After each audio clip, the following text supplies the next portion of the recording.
Le sang a fait reculer une des paroles reçues de Dieu.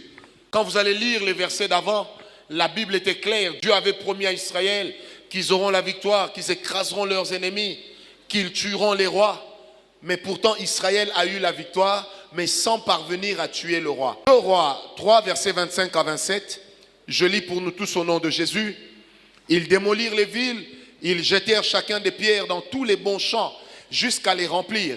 Ils bouchèrent toutes les sources d'eau et ils abattirent tous les bons arbres. Il ne resta plus que Kir, Hareset et ses pierres. Mais les soldats armés de frondes l'encerclèrent et l'abattirent. Voyant qu'il avait le dessous dans le combat, là il combat contre Israël, le roi de Moab prit 700 hommes armés d'épées pour se frayer un passage jusqu'au roi d'Édom. Mais ils n'y parvinrent pas.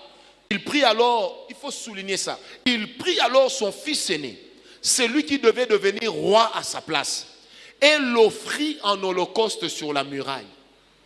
Il prit alors son fils aîné, celui qui devait devenir roi à sa place.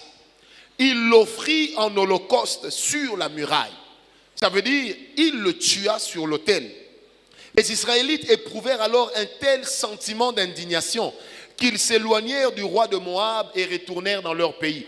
Mais retenez que lorsqu'ils se sont éloignés du roi de Moab, ça veut dire que le roi de Moab a continué à exercer. Donc la victoire n'est pas devenue une victoire complète. Parce que tout simplement, le roi de Moab a accompli un acte.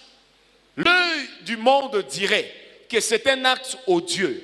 Mais l'œil de l'esprit dira que c'est un acte d'une importance capitale.